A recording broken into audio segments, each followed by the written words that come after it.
Ladies and gentlemen, on today's episode, we have a full recap of what ended up at my doorstep once the dust and my credit card activity finally settled after Black Friday and Cyber Monday. We also have a brand new segment called the Tackle Talk Pro Tip, featuring one of the most impressive professional anglers on tour today. We also answer your questions about kayak stability and reading basic electronics. And we have an update for you all on the annual Swimmy Awards. All that and more on this episode of Tackle Talk. Hello, everybody. I'm Bill Dance, and you're listening to Tackle Talk.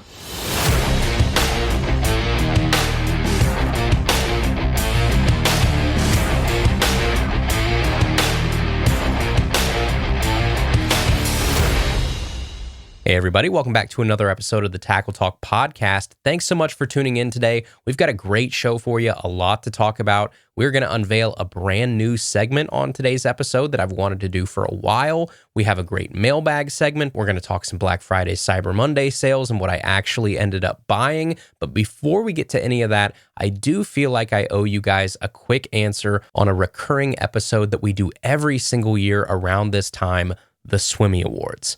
And I just wanted to let you all know so you can hear it from me and not just keep wondering. This will be the first year since we started doing the Swimmy Awards that we will not be doing the Swimmies. And I know it's become somewhat of a tradition here on Tackle Talk over the past probably 3 or 4 years, however long it's been. But I'm just going to be honest, I feel like the Swimmies have kind of run their course for a couple reasons. One, there are just a lot more of these fishing award shows popping up year after year. There's a handful of them already, and I feel like it just kind of went from something fun and cool when we first started doing it because no one else in the fishing podcast or media space was really doing a fun, kind of lighthearted, maybe even a little tongue-in-cheek on our end, fishing award show. I mean, it all started, honest to goodness, because I was sitting on my couch, I was flipping through the channels a couple years ago, and the Emmy Awards were on. And I just remember watching it for a minute and thinking how silly I thought that whole song and dance was. Like the overproduced monologues, the random pop culture guest presenters, the music, everything about it I just thought was ridiculous. And I thought, man, it would be so much fun to do kind of like a funny version of this, but for fishing. And that's where the Swimmies came from. I mean, I was watching the Emmys, so we came up with the Swimmies. And I just wanted to have fun with it. I wanted to do some real awards, like Best Lure of the Year, Best Tournament Win of the Year, Internet Angler of the Year, all of those type of things, like actual kind of quote-unquote awards, but then also some fun awards that maybe you would not want to win, like Worst Lure of the Year, Most Annoying Pro Staff of the Year, Internet Personality Most Deserving of an Unfollow, those type of things. And we did it for quite a few years, and it was a lot of fun. But with more of these popping up year after year, I just feel like it's not as cool anymore. It just kind of loses what made it fun and special in the first place if 3 or 4 other people are out there doing similar things. Also, on a more serious note, the internet is a pretty different place than it was 3 or 4 years ago when we started the Swimmies. I mean, I know it doesn't seem like that long ago, but in 2021, 2022, I feel like people could laugh. People could have a sense of humor. The internet trolls and their armies weren't as unbearable as they are now. Like, if I so much as mention technology or forward-facing sonar or whatever it is, even if you're making a joke about it, these people just come out of the woodwork that they just sick on anybody or anyone that even so much as mentions the word. And I just don't want to deal with that. Same thing with jokes. I feel like I can make a joke that, by the way, even the person you're making the joke about finds funny, but it doesn't matter. There will be people that get upset, people that get up in arms about things, that don't understand the joke and take it too seriously, and I just don't want to contribute to any of that anymore. I feel like, hopefully anyway, we've done a pretty good job over the years of using this show for good and for positivity and thoughtful conversations and opinions, and I just think that the time of the Swimmies has sort of come and gone. So I just wanted to give you guys an answer there. I know some of you have written in to the mailbag or our email address and you've asked about the Swimmies because we normally release them right around the beginning of December, but just wanted to give you guys a heads up that I think we are going to call it quits on the Swimmies, at least for now. All right, next thing here, we've had some mailbag questions over the last couple days that have come in that we're all having sort of a common theme.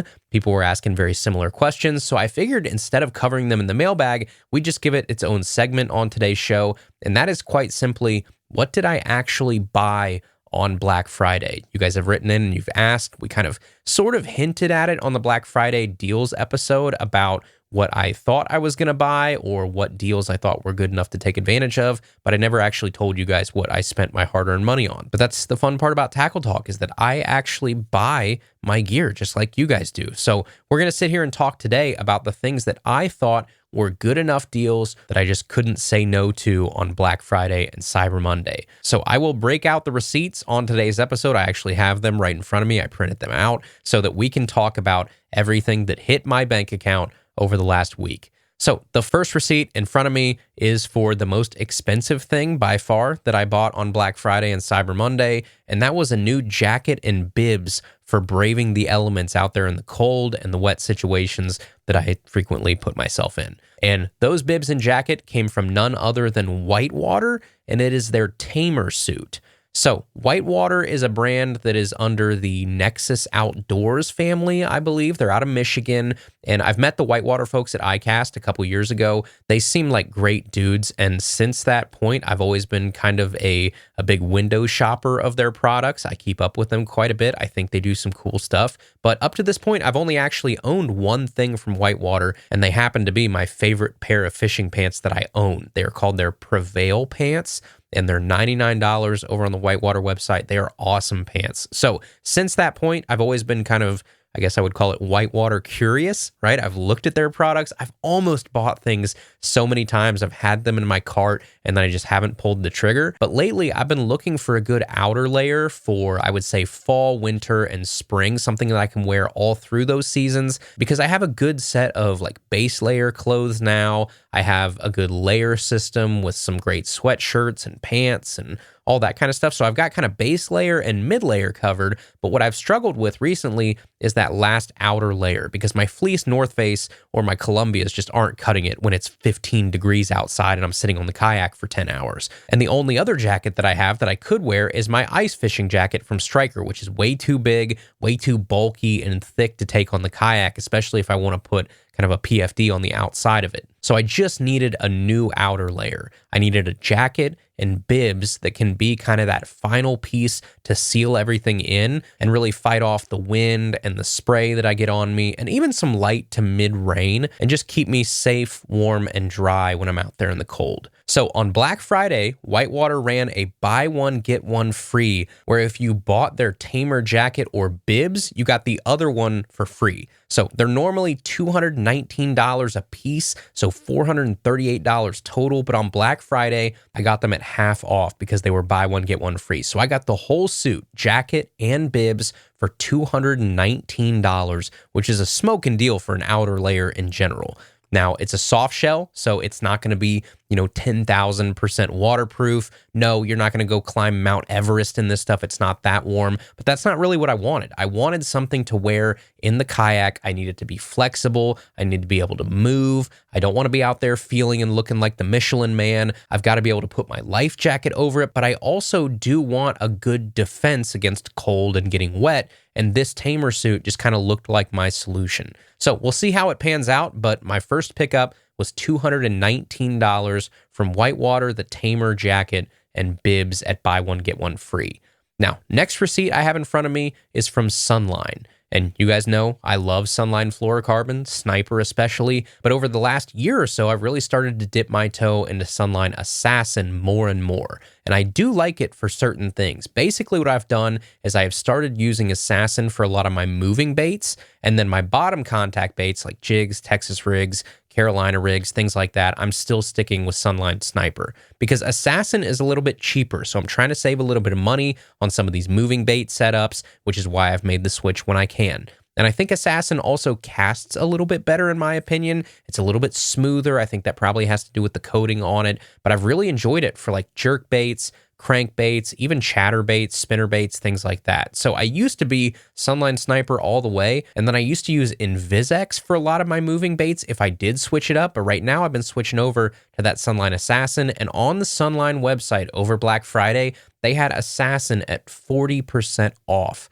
So as I run down my receipt here, I have 10-pound Sunline Assassin, which I use for leaders. I got a 225-yard spool, normally $26, got it on sale for $15. And then I use a ton of 12-pound for leaders, for jerk baits, for crankbaits, and then I use a lot of 15 as well for cranking and a lot of my other bigger moving baits. So I bought 2 bulk spools of those sizes, 12-pound, 15-pound. My bulk spool of 12-pound at 660 yards was normally $53, on sale for $32. I bought a 660 spool of 15-pound, normally $61, on sale for $36. And then I got a 225-yard spool of 20-pound that I use for glides, A-rigs, things like that. Normally $26, on sale for $15. And then I found a coupon online for free shipping, so that knocked off another $26 or so. So I went from $194.44 at regular price to $100.48.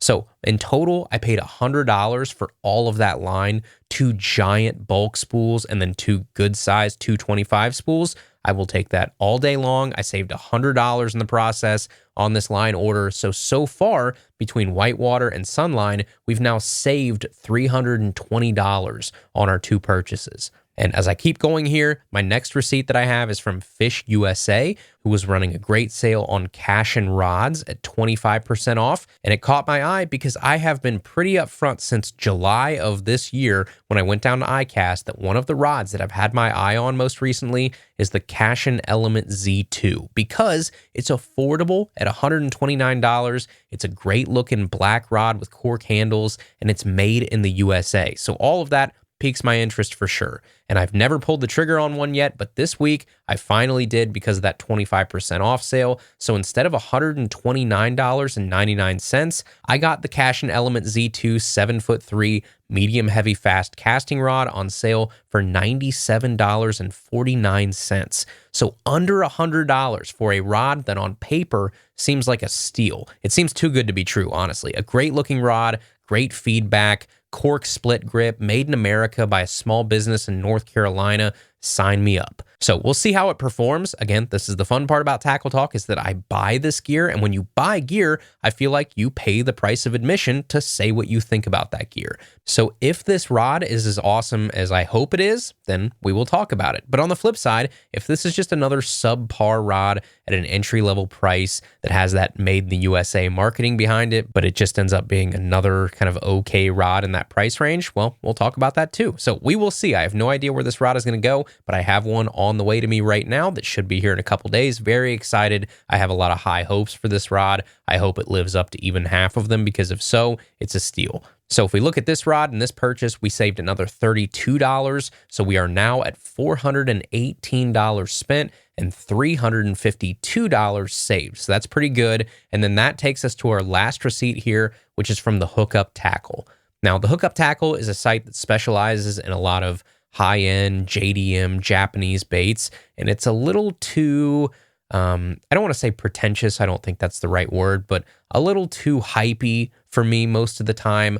I buy some Japanese stuff, but I'm definitely not one of those JDM diehard folks like there are out there. Not saying there's anything wrong with it, it's just not really my cup of tea. I kind of very ever so slightly dip my toe in that world every once in a while, but I definitely do not live in it. But every once in a while, the Hookup Tackle runs some sales on some things that I do use all the time that definitely make it worth it to purchase it while it's on sale and save some money versus paying what I normally spend. So they didn't really have any crazy Black Friday deals, at least that I saw, that caught my eye. But what they did have was a crazy Cyber Sunday sale that I caught during that weekend where it was 30%, 40%, and 50% off select items. And as I was scrolling through, I found a lot of items that I frequently use, some that I would probably call staples for me. So I decided to stock up and take advantage of those sales, and also picked up some odds and ends that were too good of a price to pass up. So here on my Hookup Tackle receipt right now, it looks like it's almost all hard baits that I bought. I got 4 Lucky Craft Pointer 100 SPs at 40% off. Normally $16. I got them on sale for $9.60 each. A great deal on one of my favorite jerkbaits. I got Pearl Shad, Light Hitch, Ghost Minnow, and Smallmouth Bass were the 4 colors that I got this time around on the restock. And then I also bought 4 Lucky Craft LC 1.5 crankbaits, Also 40% off, normally $9. Got them on sale for $5.40 each, which is just a silly deal on a very versatile, universal 1.5 square bill. The 4 colors I got there: TO Chartreuse, which is just like a chartreuse blackback for dirty water. I got Ghost Minnow, which is probably my favorite overall Lucky Craft color in general. I got Live Brown Crawl, which I've never bought before, but looked really cool in the picture. And then for spring, I picked up one Magma Heat Up Gill, which is kind of a cool red and orange take on a bluegill that'll be great for pre-spawn. So 4 jerk baits and 4 square bills, and then I've still got a lot more here. I also bought an Evergreen Shower Blows 77.7 in Neon Wakasagi, also 40% off, normally $18, on sale for $10.80. An awesome, sneaky little topwater. I also bought a pack of Jackal Drift Fries, the 4-inch silver shads. Got those for 40% off as well. Those came in at $7.80 for the pack after the discount. I also got a pack of tungsten adhesive weights from Bait Sanity, I think they were from. Normally $10, got them for $6. And then it's Japanese tackle, it's wintertime, and even though we already got 4 pointer jerk baits, I just can't get out of there without restocking on one of my other favorite jerk baits that just happens to be sold at this website, and that is the Jackal Re-Range. So they had those on 40% off sale as well. They were sold out of most of what I actually wanted, so I kind of had to scrounge up what was left, but I bought 3 total. 2 of them were the MR version, that's the little deeper diver version. Both of those I got were in RT Hollow Minnow because that is my absolute favorite color in Jackal Re-Ranges overall. I got those for $11.40 each, which is a steal. Then I also bought a regular Re-Range in Ghost Wakasagi Laser, which is kind of like a yellowish shad color for the same price as well. So that is 12 hard baits. You've got 7 expensive jerk baits, 4 square bills, a top water. You also have a pack of drift fries, tungsten adhesive weights, all that I got for $119 total, and it looks like on the receipt here we saved $80. So the total damage here that I spent on Black Friday anyway was $537, but I saved $432. So that is an average of 44.6% off, which I feel like is pretty darn good. So that is an average of almost half off all of my deals from 4 different stores. That's good in my book. I'm happy with that. I got a new outer layer, coat, and bibs. I got a new rod. I got a bunch of line and a bunch of new baits. So that was Black Friday for me.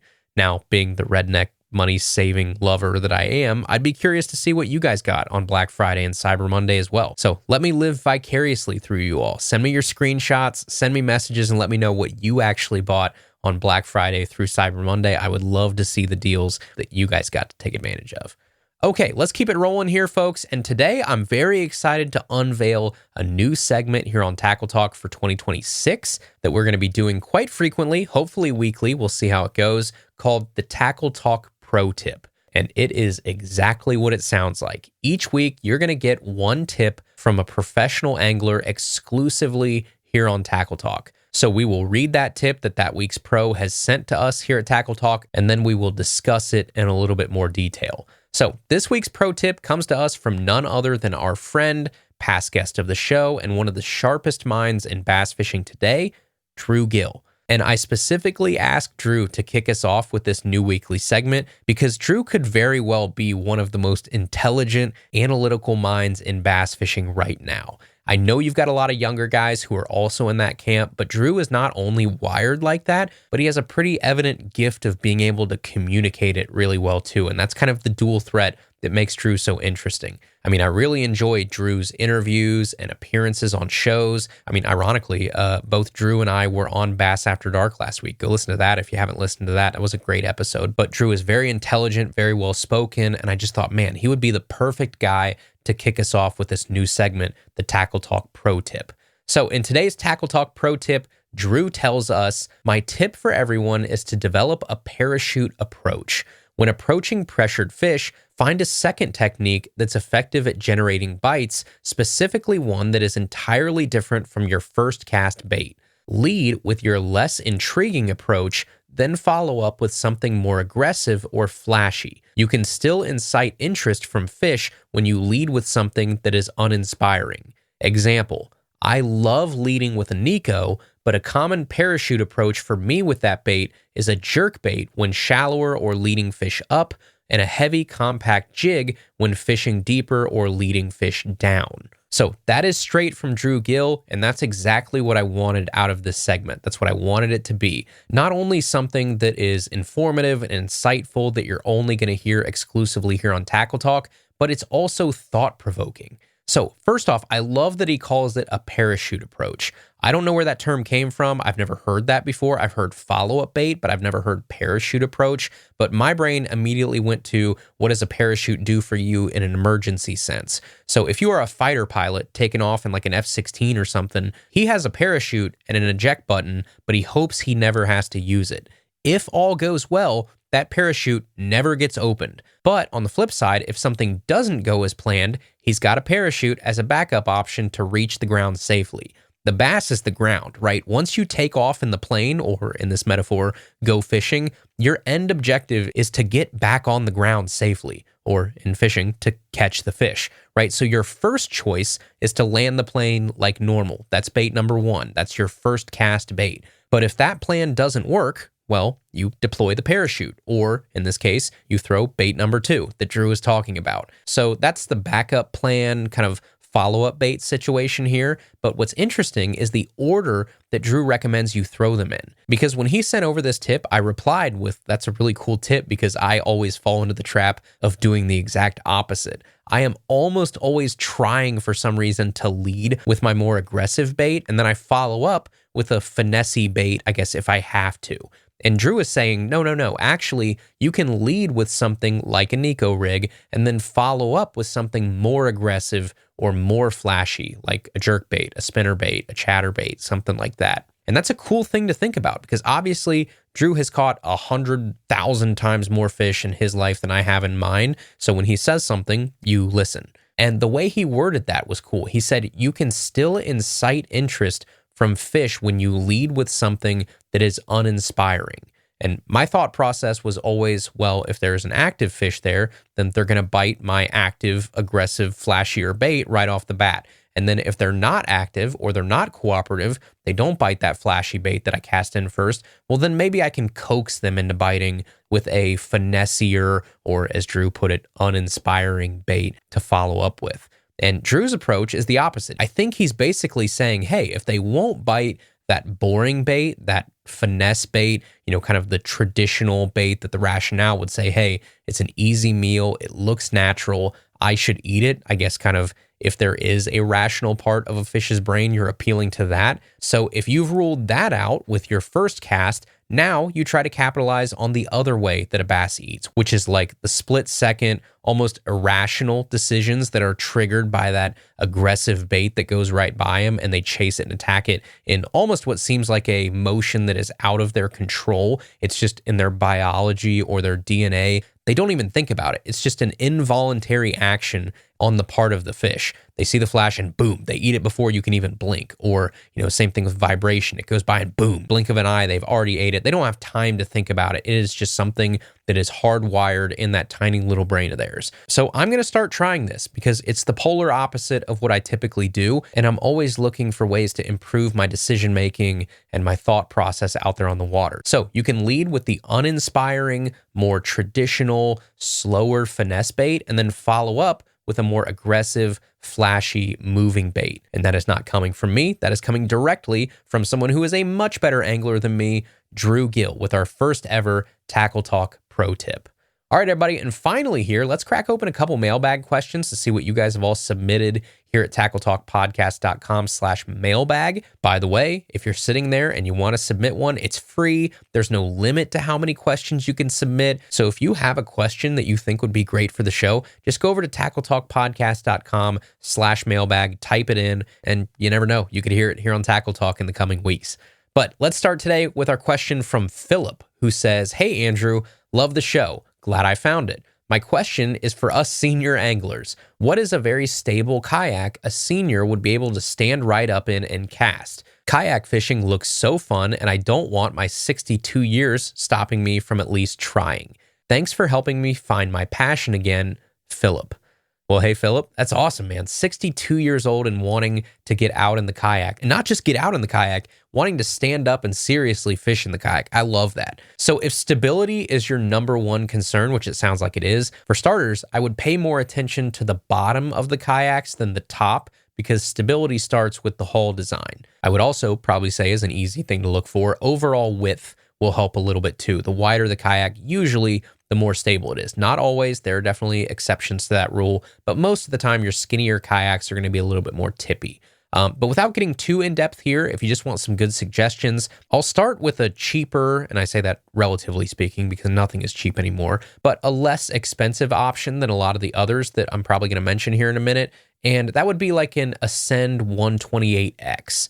That is like $800 right now on sale and way more stable than something like the regular Ascend 10T or 12T or something like that. And it comes in under $1,000, because from there, then you start getting well into the high 1000s, low 2s, and then you get into the 3s and 4s really quick. So some other brands to look at, I mean, my Feel Free that I had before was a very stable kayak. My Old Town Sportsman was a very stable kayak. But if you want like the peak of stability, then you're talking a Native Titan X or a Hobie Pro Angler, which both of those are giant kayaks. I mean, they are almost boats when you're talking about a 14-foot, super wide kayak. And then you're also getting into the $3,000 and $4,000 price point, which in my opinion is just way too much. So I would honestly look at something like the Ascend 128X. And the nice part is, even if it's not stable enough for your comfort, there are things you can do and add on to it to make it more stable. You can make your own, or you can buy them online. Things like outriggers will help a ton and basically make any kayak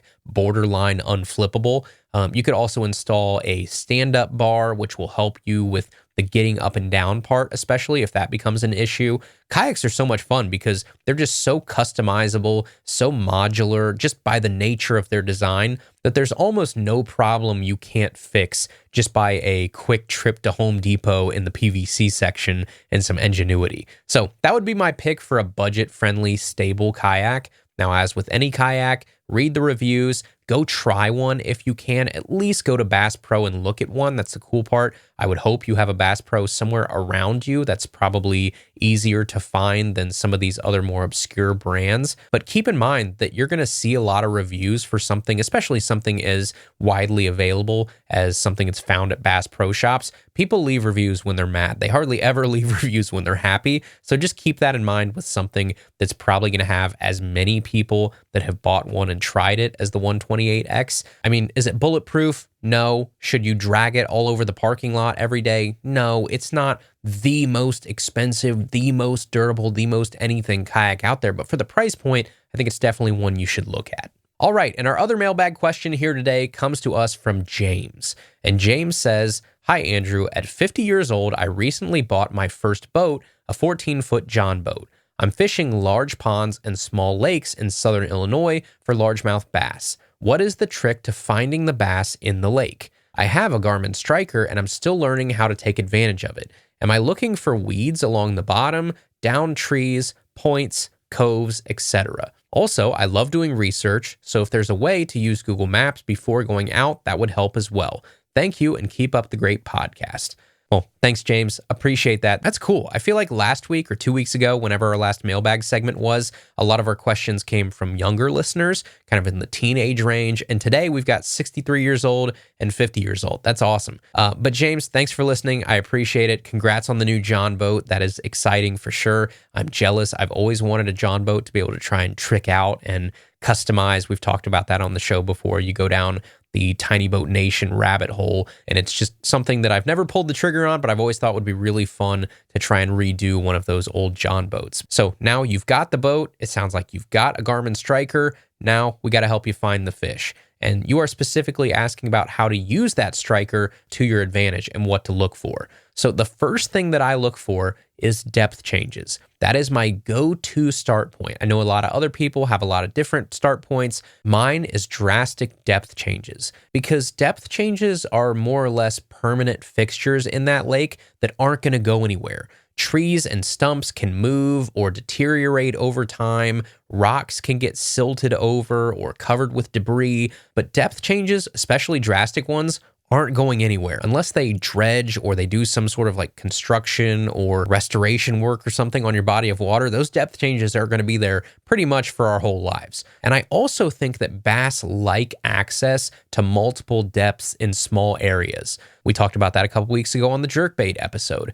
Depth changes create a really unique arena for hunting, and bass like that. They like to have things to relate to. They like to use contour lines to their advantage, and then in turn, I like to target those areas. So pay attention. If you're going to go along in that John boat and you're looking at that Garmin Striker and you're seeing 5 foot deep, 5 foot deep, 5 foot deep, 6 foot deep, 5 foot, and then 10 foot, 11 foot, whoa, stop, start paying attention, because that is the spot that I want to dissect further and really start to pick apart. Now, look at your screen or start casting around with something really heavy that can touch the bottom. What's going on there? Is it a rock ledge? Is it gravel? Is there something on the bottom at all, like brush piles, weed lines, anything? Really start there and start to pick it apart. But after that, depth changes aside, on electronics, I'm looking for your big three. I'm looking for wood, rock, and weeds. And you'll start to learn really fast what each of those looks like on that Striker.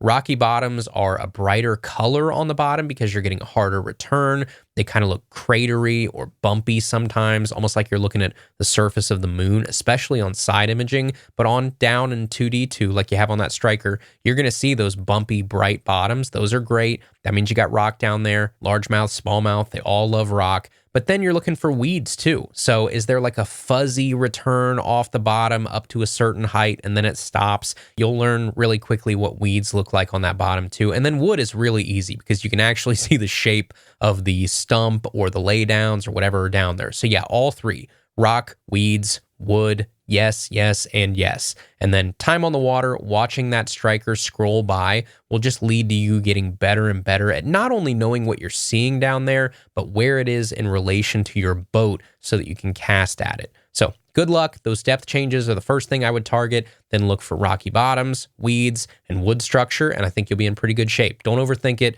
Just get out there, look for abnormalities, and fish them hard. All right, everybody, that is today's episode. Thank you guys so much for tuning in. Appreciate you guys. As always, you can find us on Instagram, on Facebook, on YouTube, all at Tackle Talk Podcast. You can find us on the web, tackletalkpodcast.com. If you add /mailbag, you can submit your own mailbag question to be heard on an upcoming episode. And I will see y'all right back here next Tuesday for another brand new episode of Tackle Talk.